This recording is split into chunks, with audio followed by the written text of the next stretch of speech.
The Trust Services Criteria, or TSC, form the conceptual backbone of every SOC report.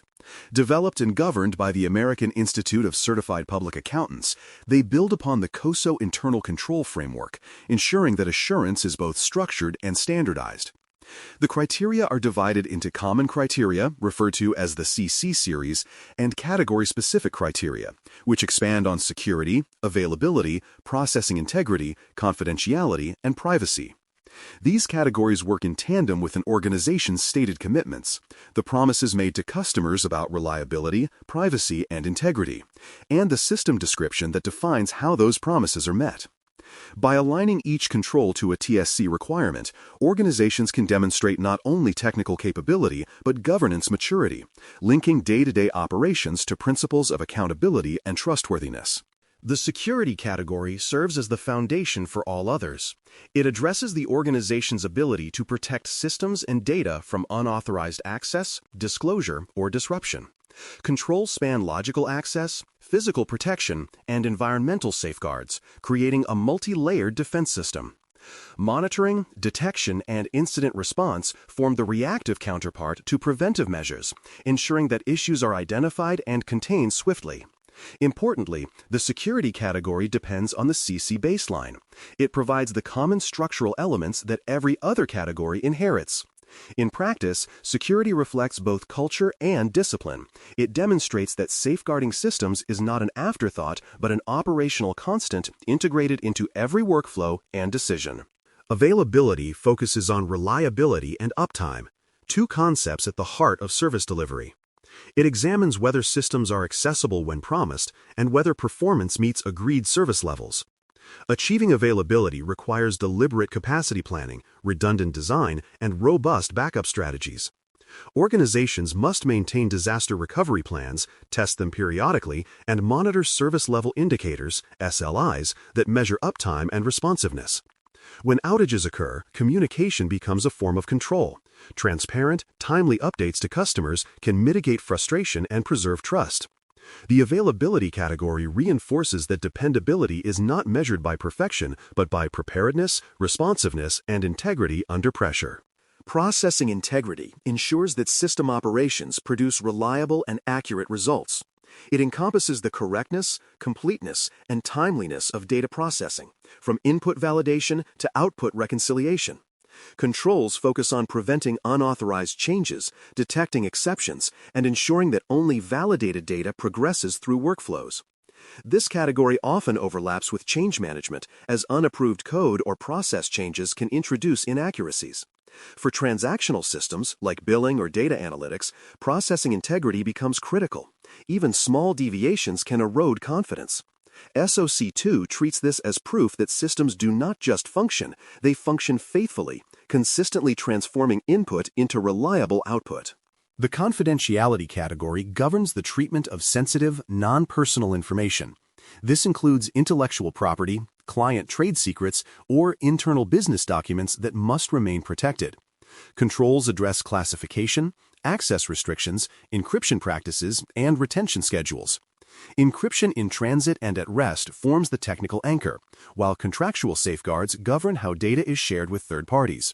Secure disposal and data minimization demonstrate respect for information beyond its useful life.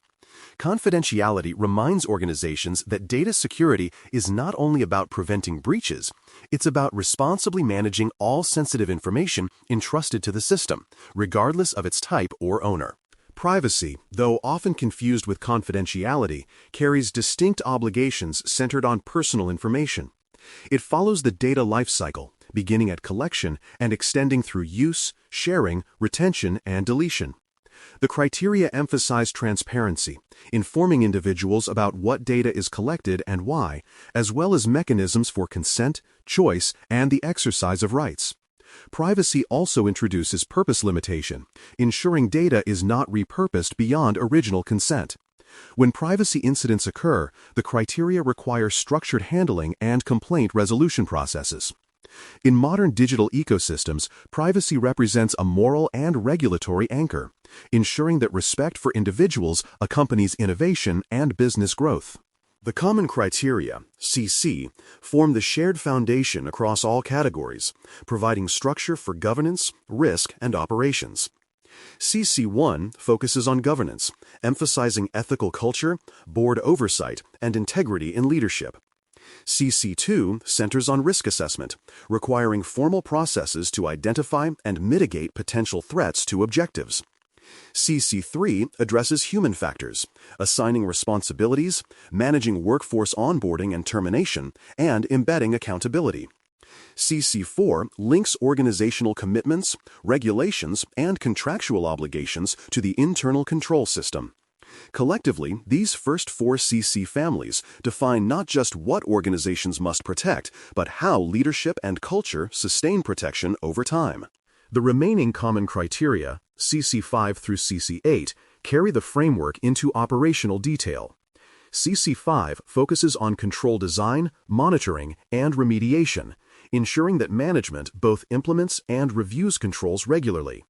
C6 addresses logical access and authentication, outlining expectations for identity governance, password policies, and access reviews. C7 covers change management and broader operational processes, ensuring modifications are approved, tested, and documented. C8 focuses on system operations, monitoring, and incident response, integrating feedback loops between detection, escalation, and recovery.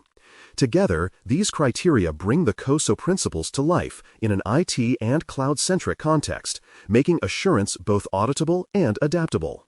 Information and communication serve as connective tissue across all criteria. Policies and standards only work when communicated clearly, consistently, and through the right channels. This involves training programs, awareness campaigns, and designated security champions who help translate policy into practice. External communications matter equally. Customers rely on clear documentation of commitments, updates, and incident notifications. Secure channels, approved collaboration tools, and formal communication procedures ensure that sensitive information doesn't leak through convenience-driven shortcuts. Strong communication practices help convert governance ideals into operational reality, ensuring everyone knows their role in maintaining trust. Ongoing monitoring activities keep the control environment alive and responsive. Management reviews, performance dashboards, and regular reporting help detect drift from established baselines. Internal audit functions, or equivalent second-line oversight, perform independent evaluations of control effectiveness. Issue tracking systems ensure that findings are documented, prioritized, and resolved systematically. Over time, trend analysis reveals whether controls are improving or deteriorating, turning metrics into early warning signals. In mature organizations, monitoring evolves into a continuous improvement mechanism, where insights from past audits inform proactive adjustments to the control environment. Mapping organizational commitments to criteria transforms abstract principles into tangible tests. Start by extracting all promises made in marketing, contracts, and privacy statements. These define the commitments SOC 2 seeks to validate. Each promise must map to relevant TSC subpoints. For example, a service-level agreement for uptime ties directly to the availability category, while a confidentiality clause aligns with data protection controls. Where commitments outpace current controls, compensating safeguards or improvement plans are documented. This mapping provides traceability, ensuring customers can see that every declared assurance is backed by verifiable controls, a core principle of SOC 2 transparency. Finally, the evidence expectations underpin the credibility of the entire framework. Auditors seek documentation that is both sufficient and appropriate, meaning it covers the right samples, timeframes, and populations with enough depth to demonstrate consistency. Evidence may include configurations, logs, screenshots, tickets, and procedures, all of which must be authentic and tamper-resistant. Retention and retrieval processes ensure evidence remains available throughout the audit period. When supported by automation, evidence gathering becomes more reliable and less burdensome. In short, the strength of a SOC 2 report depends not only on the existence of controls, but on the organization's ability to prove they work through complete, credible, and well-preserved artifacts. For more cyber-related content and books, please check out cyberauthor.me. Also, there are other prepcasts on cybersecurity and more at baremetalcyber.com. Designing a category selection strategy helps organizations determine how to balance completeness and focus. SOC 2 requires security as a mandatory base, but beyond that, the choice of additional categories depends on risk, customer demand, and market expectations. A SaaS provider processing financial transactions might prioritize processing integrity and availability, while a healthcare service handling patient data must include confidentiality and privacy. Business leaders should also consider revenue impact, which categories directly influence customer trust and purchasing decisions. Many organizations adopt a staged approach, starting with security and availability before expanding to others in later audit cycles. This roadmap demonstrates maturity, transparency, and continuous improvement without overwhelming the first-year effort. Modern organizations must also account for regulatory overlays when aligning with the TSC. Sector-specific rules, such as HIPAA for healthcare or PCI DSS for payment processing, introduce specialized obligations that map naturally to certain categories. Privacy laws like GDPR and CCPA heavily influence the inclusion of the privacy category, while export control or data residency laws may drive geographical boundaries within the system description. Contractual obligations with major clients can elevate expectations even further, effectively turning business commitments into de facto regulatory requirements. Understanding these overlays ensures that SOC 2 doesn't exist in a vacuum. It becomes part of a cohesive compliance ecosystem that satisfies multiple frameworks simultaneously. Leveraging tool-assisted mapping streamlines the alignment between operational controls and TSC subpoints. Many organizations maintain digital control libraries pre-mapped to the criteria, reducing manual cross-referencing. Evidence automation platforms can automatically collect system logs, screenshots, and configuration details, dramatically reducing the audit burden. Dashboards visualize control coverage and highlight maturity gaps, giving leadership a snapshot of readiness at any moment. Advanced setups use APIs to retrieve artifacts directly from source systems, ensuring consistency and timeliness. By embedding these tools into daily workflows, organizations transform compliance from a once-a-year scramble into a continuous, data-driven practice integrated with DevOps and security operations. Each category introduces distinct sampling implications that affect how auditors gather evidence. Availability testing may require demonstrations of backup restoration, failover, and uptime tracking. Processing integrity samples often focus on reconciliations, comparing input to output accuracy. Confidentiality testing examines encryption key management events, including generation, rotation, and revocation. Privacy evidence may include reviewing how rights requests are logged and resolved. Understanding these sampling expectations ahead of time allows organizations to design control processes that naturally produce usable audit evidence. This reduces friction, improves audit efficiency, and ensures that evidence collected under one category often supports others through shared operational data. Auditors consistently focus on several core areas when assessing SOC 2 compliance. First, they evaluate the suitability of control design, ensuring that controls directly address the commitments stated in the system description. Next, they test operating effectiveness, whether those controls performed consistently throughout the audit period. Anomalies and exceptions are analyzed, and where full remediation isn't possible, compensating controls are examined for adequacy. Finally, auditors look for coherence in the narrative. Does the evidence match the organization's claims about how it meets its commitments? Reports that tell a consistent story, where every assertion is supported by traceable evidence, earn stronger credibility and clearer opinions.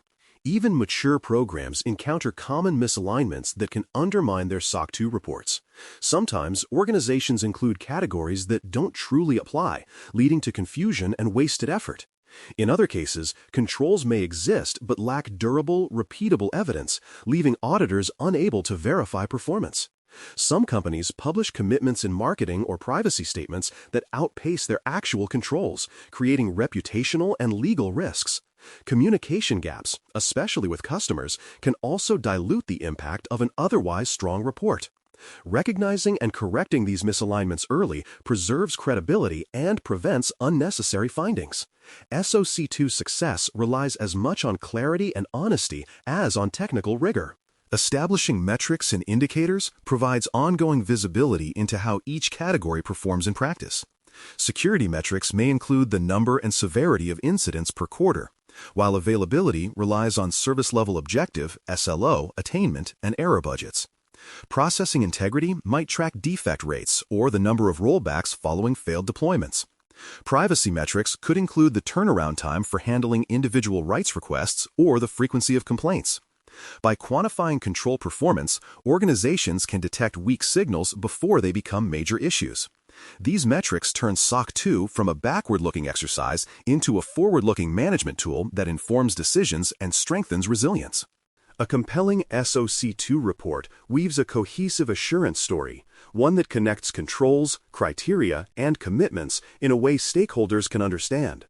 Transparency is key. Auditors, customers, and executives should all be able to trace how the organization's promises map to evidence and testing. Consistent terminology across documents and artifacts eliminates confusion. Traceability matrices link commitments to control tests, providing a visual chain of assurance from policy to outcome. Well-written summaries make the report approachable for non-technical readers, transforming complex assurance data into an understandable narrative. This coherence builds confidence that the SOC 2 isn't just a compliance artifact, but a true reflection of organizational integrity. Change management across criteria ensures that modifications to systems or processes don't inadvertently break existing assurances. Every significant change, whether a new data center, software release, or vendor integration, should be evaluated for its effect on each trust services category. Proper approvals and segregation of duties prevent unauthorized or conflicting actions. Post-implementation validation confirms that new configurations or code maintain expected control behavior. Documentation updates and customer communications close the feedback loop. This discipline ensures that SOC 2 assurance remains current and reliable even as the organization evolves technologically and operationally. SOC 2 maturity grows in phases, making maturity progression an important goal for every organization. Early efforts focus on baseline adoption, documenting and implementing controls aligned to core criteria. Over time, automation and observability tools introduce efficiency and predictive insights, enabling proactive rather than reactive control management. Cross-functional governance teams, combining compliance, engineering, and risk expertise, drive consistency and continuous improvement. Eventually, SOC 2 becomes part of the product lifecycle itself. Controls are embedded in design, deployment, and maintenance. This evolution transforms SOC 2 from a compliance requirement into a competitive advantage, proof that trust and innovation can scale together. In summary, the trust services criteria offer more than a checklist. They provide a structured language for proving trust. Each category contributes a unique dimension: security for protection, availability for reliability, processing integrity for accuracy, confidentiality for restraint, and privacy for respect. The common criteria weave them together into a single framework of governance and assurance. Mastering their interdependencies, evidence rigor, and change discipline allows organizations to evolve systematically from compliance to excellence. A staged, risk-aligned adoption strategy, supported by metrics and clear mapping, ensures lasting credibility and sets the stage for deeper organizational ownership of SOC 2 responsibilities in the next phase of program development.